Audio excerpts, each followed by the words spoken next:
Reporter Global melaporkan Kementerian Koordinator Bidang Perekonomian Republik Indonesia mengadakan pameran Indonesia Premium Kopi Expo dan Forum.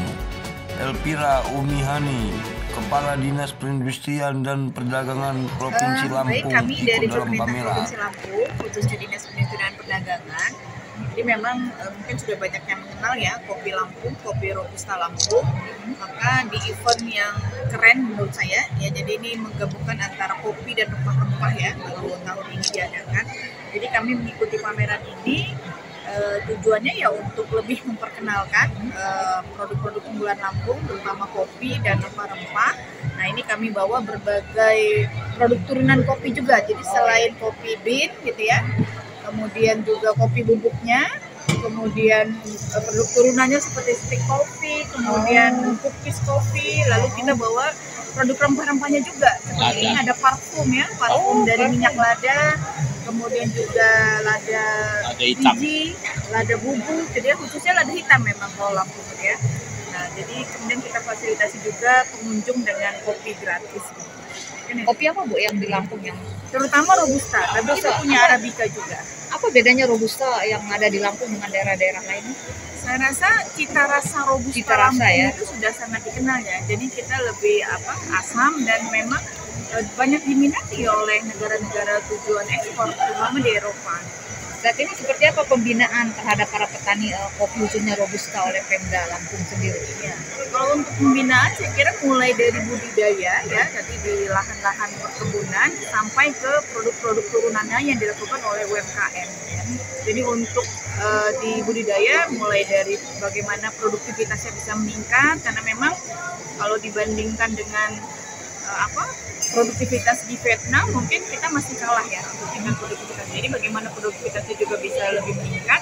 Kemudian bagaimana produk turunannya juga bisa kualitasnya lebih baik. Tadi kan kita ada kopi luwak, misalnya kemudian ada kopi petik merah, ya kopi premium gitu ya.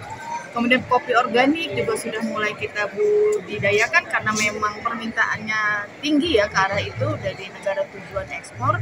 Jadi itu kita lakukan pembinaan dari hulu ke hilir. Untuk keikutsertaannya yang keberapa kali Bu? Dan kedua, jadi ini kan baru yang kedua ya. Indonesia Harapannya? Premium Coffee yang kedua kita sudah ikut dari yang pertama, ini yang kedua kita ikut lagi. Ya harapannya semua pelaku usaha mulai dari petani, kemudian UMKM-nya, kemudian para stakeholder yang membina petani juga, kemudian industri besarnya itu bisa lebih terus meningkatkan kualitas kopi, kemudian masyarakat juga lebih teredukasi manfaat-manfaat dari kopi sehingga permintaan dalam negerinya juga terus meningkat. Tadi disampaikan juga kan oleh Pak Deputi. Nah, sehingga harganya juga jadi stabil gitu ya, baik untuk petani dan semua stakeholder kopi di Indonesia. Bu, tadi kan Pak Deputi agar koperasi kopi ini lebih besar, apa nanti yang akan dilakukan di Lampung, Bu? Koperasi ya, jadi memang mungkin tadi pernyataan Pak Deputi justru kita mengikuti bahwa kelembagaan koperasi di Indonesia ini agak sulit gitu ya untuk menjadi besar. Nah, jadi bagaimana sebenarnya kelembagaan ekonomi itu sangat penting memang di desa gitu ya untuk memperkuat posisi tawar petani. Makanya sekarang kan dikembangkan juga tidak hanya koperasi kan, ada BUMDes ya, badan usaha milik petani. Jadi itu merupakan alternatif selain koperasi, bagaimana petani bisa lebih memperkuat posisi tawarnya, terutama dalam menentukan harga, dan mungkin mereka juga bisa melakukan apa yang dilakukan oleh para pelaku usaha besar, seperti mungkin ekspor langsung gitu ya melalui koperasi, melalui BUMDes gitu. Ya kalau di tahap ini kita masih terus melakukan pembinaan gitu.